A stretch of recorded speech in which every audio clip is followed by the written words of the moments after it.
Welcome, this is Kevin, also known as AWOL, and today I'm going to mash up a couple more patterns. We're going to start with this one. This is 111424 on friendshipbracelets.net, and this one is 40718.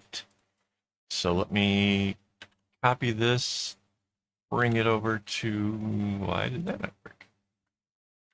We'll see. Really, there we go. Bring it over here, and we're just gonna put it up like that, I guess. Sure. And then this one, we're gonna put on the other side. So staying true to form, we're gonna make this the inner and the one on the right the outer. So let's hide the outside for the moment. This has nice three colors. The one, see, this color is almost this blue green is almost exactly our color. So let's find something different. So I got a color picking tool here. Let's just make it kind of a nice blue. I don't mind this whole blue, yellow, pink thing. It's just too close to make it hard to spot. Back to the paint tool. We're in the fill similar colors. This X down here seems like the perfect thing to put right at the bottom. So let's do that like that. So next is this yellow, and this too goes all the way to the outside.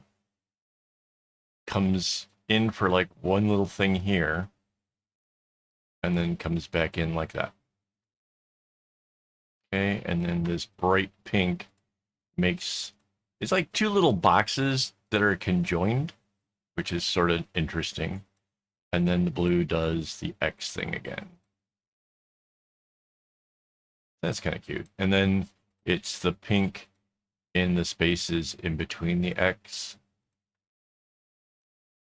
This is kind of nice. This is, I can kind of see that it's spreading out all the colors pretty well. Nothing is going to be too impacted by using it, so much. That's nice.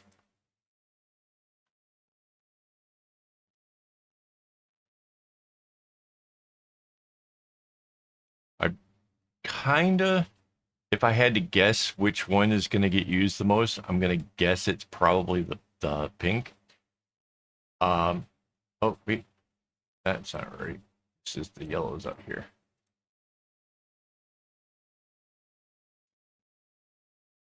Okay. And then the yellow. I kind of like how the yellow kind of goes around that. I think that's kind of fun. And hey, check it out. It has an X right at the very end. And then that means the yellow will be like this, and the pink will be here.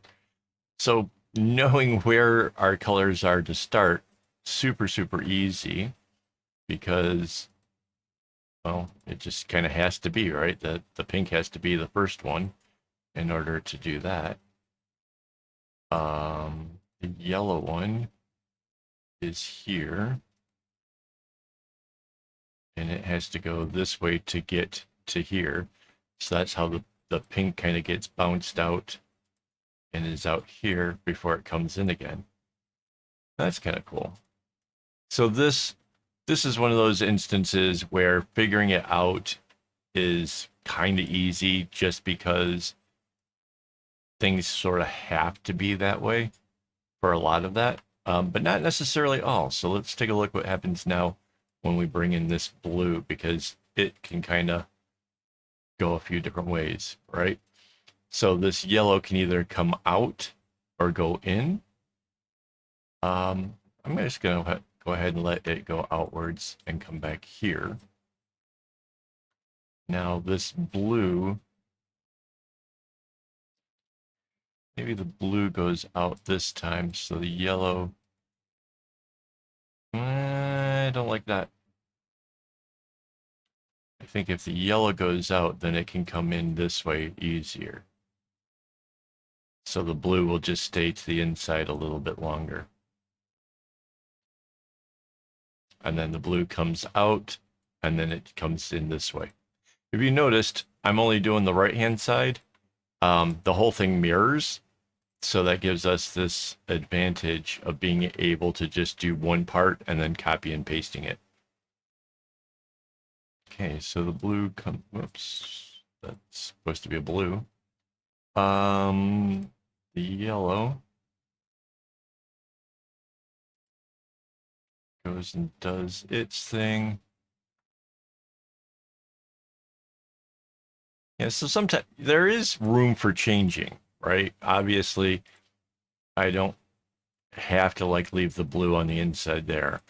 What I'm trying to do is I'm trying to make it as easy as possible so I don't have to like stare at the pattern the whole time and worry about making mistakes and things like that. You can quite seriously make a pattern easier, make the whole thing easier for yourself at this stage that will save you all kinds of time at the actual making it stage. So, yeah, I definitely suggest kind of reviewing any pattern that you're looking at, especially a pattern where somebody has put in the little arrows and tells you how they think it should go. Definitely review those, because sometimes it was a means to an end or the easiest thing that they thought of that may not actually be to your advantage. It might cause one string to get used more than another, or cause you to have to put in more effort. Yeah, there's look for the things that will make your life easier. And I guess some of that's going to come from experience. Like the more that you've made the bracelets and stuff, the more that you're going to know, hang on, that's not helping me. So there we go. We got our whole first, well, quarter done.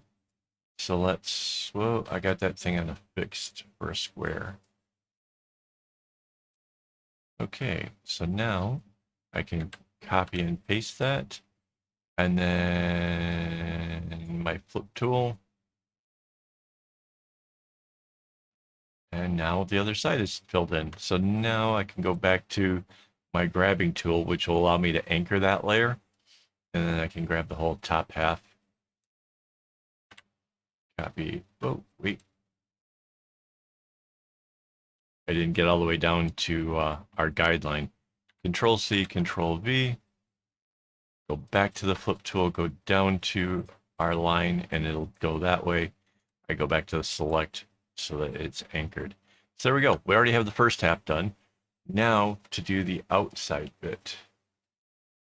So the outside is basically, it's just a zigzag. It goes down for 3, in 1, down for 3, in 1. So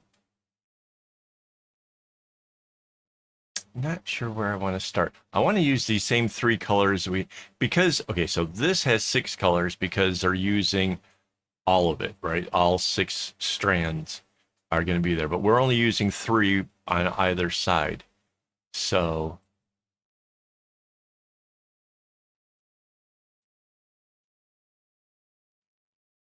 I wonder. Okay, I'm just feeling like trying something here. So if I do this, so it comes down, whoa, on the wrong thing here. There we go, on the outside. So if I go 3 and in 1 and then down, right? And then this color here. Well, here, let's do our underlying.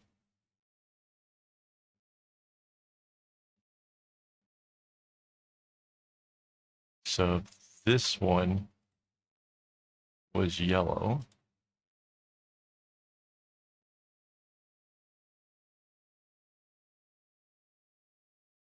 Three down, in 1 and down,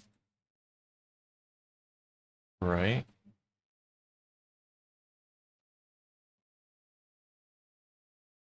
So the blue would be there. And I would put the pink like this. So we kind of lined up in one spot. My curiosity is if we do that, will it realign anywhere else in the whole bracelet? And I can pretty much tell you right now, just what we're doing here, just this adding in a new pattern, we are definitely making this so much harder. So much harder. So before the pink will be the yellow. There's its 3 and the 1 into the next. The blue will do this. There's its 3, 1 into the next. Then it's the pink. Yeah, it doesn't quite line up or anything. Yellow. Oh, that's kind of lining up.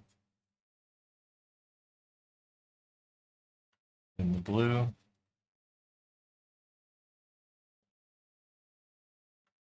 And then the pink. I don't know, guys. This actually might turn out to be pretty cool.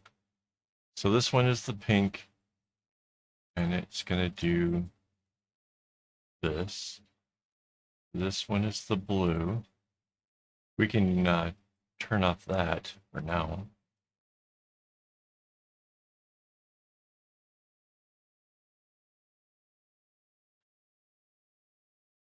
So when I start doing these, like when I set myself up to make a mixed bracelet like this, I kind of know that something interesting will come from it. But what I don't know is what that thing may actually look like in the end, because there are elements there that are beyond what I could just calculate in my head. For example, I had no idea whether or not the spacing for the zigzag would be anywhere close to the spacing for the other pattern. That said, I could experiment around with some other patterns that might actually line up perfectly if that was my end goal, was to make something just be as intense and different. That's a complete possibility. That's something that really you could explore and try. And yeah, you might end up with something amazing as a result. So I just kind of want to share that thought with you, because the ways that I show you aren't the end all, only way you can do it kind of thing. So yeah, I mean, try stuff. It's fun. So I'm doing my copying and pasting here again, and using the flip tool. And let's bring the inside back, and oh wow. Oh wow, that does turn out interesting. That's, I don't know if you guys, wow, let's take these things out. That's really, really cool. It's going to be amazing to make. I'm really looking forward to this. I was told before that 12 string bracelets don't get that interesting because there's no space to come up with stuff. I'm here to try to prove that wrong. And this is a great example of where two very simple designs turn into something completely different. So hopefully you guys enjoy that. I certainly did. I will enjoy making this. We'll have that out for you guys tomorrow. And yeah, thank you to my Patreon supporters and my YouTube members for making this possible. Again, their support really goes a long ways in making sure that this channel keeps going. So thank you guys very much for that. And yeah, as always, don't get your strings in a bunch.